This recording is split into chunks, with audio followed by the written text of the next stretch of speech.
Hi everybody. So today I wanted to talk to you a little bit about what to do with your car when it's been sitting about for more than a week. Now most of us have been off work for well over a week now with the current COVID-19 situation, and even if you have been using your car, it's probably just been short journeys back and forth to the shops. Now in most cases this is not going to be long to charge your battery back up again. As we know, starting your car takes a lot of power out of the battery, and that little short journey is just not going to replace it. I did a test on my own Discovery 4 this morning, and starting it up, it took a full half an hour for it to get up to full operating temperature. About 20 minutes for the water and then a further 10 minutes for the oil. So that means a full half hour sitting on the driveway before everything's up to the temperature it should be. Now normally when you're driving your car to and from work or to and from school, that's not a problem. But when you're sitting on your driveway, things are going to take a lot longer to warm up. So I'd recommend giving your car a run at least once a week, even if it's just a couple of junctions down the motorway and back again. It would be better than nothing. If you can't do that, if you're isolating yourself, run your car on your driveway for at least half an hour once a week, and that will solve any problems in the future. The next thing I'm going to cover is how to correctly jump start a car. As with our exercise we did last month, a lot of people were getting it wrong. I'm going to show you how to jump start a modern car correctly. Now the first thing to consider are the jump cables themselves. These are the ones I use through my work with the RAC, and as you can see, big chunky cables, big chunky crocodile clips, and these ones are on a high ampage Anderson socket. Now I know some guys have got Anderson sockets fitted to vehicles, not everybody does. So when you're buying your jump cables, I'd recommend getting the best quality you can afford to buy, the thickest cables and the highest ampage possible. That'll solve any problems when you're jump starting vehicles. Now as I said, our exercise last month highlighted quite a few issues around people's knowledge with how to jump start a vehicle. So first thing I'll go over are the different types of batteries fitted to vehicles now. Most vehicles in the mid 2010s to present day are fitted with stop start. That means they have one of these two batteries fitted.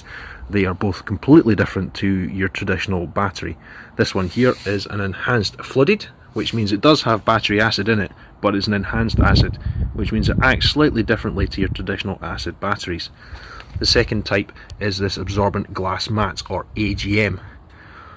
This means that the battery does not have battery acid in it, it is a gel filled substance. Now you need to look for these two stickers before you do any jump starting. It might also have on it that it's got stop start. That means that it will be one of these two batteries. They just need a little bit more caution when jump starting. The other thing to look out for on all batteries, including this traditional acid battery, are any signs of damage or corrosion. As you can see, this one here has quite a bit of corrosion around about the positive terminal. That is a very bad sign. That means that the battery has been venting, leaking, and is possibly damaged internally. It can also mean that something's going on with the vehicle itself. Possibly the alternator is overcharging the battery, causing a battery overvoltage. All these signs mean that something electrically is not right with that vehicle or battery.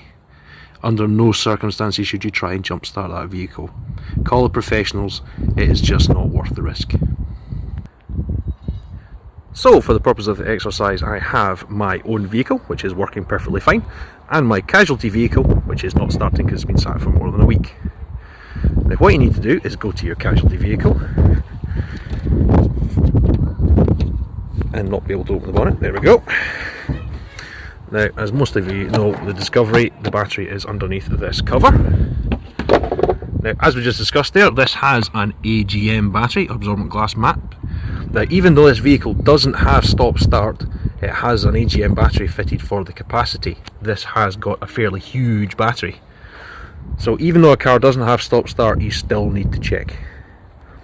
Now the big thing that most people got wrong last time round was they didn't know about smart charging. Now smart charging is this little block here that is attached to the negative terminal. What that does is monitor the battery's condition. If you just go the traditional red to red and black to black, you will cause irreparable damage to the electrical system of the vehicle. Worst case scenario, you damage the vehicle's ECU. The absolutely worst thing that can happen is you damage your own ECU in the process, and you'd end up with 2 dead cars and a very expensive electrical bill. So we're not going to go red to red, black to black. What we're going to do is we're going to find ourselves a good earthing point on the engine.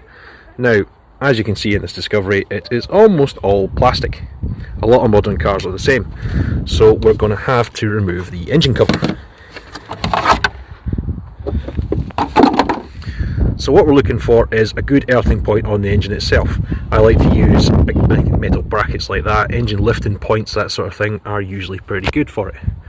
So what we're going to do is get your negative terminal, attach that to big chunky bracket there, then get your positive terminal, which is going to go onto the positive of the battery.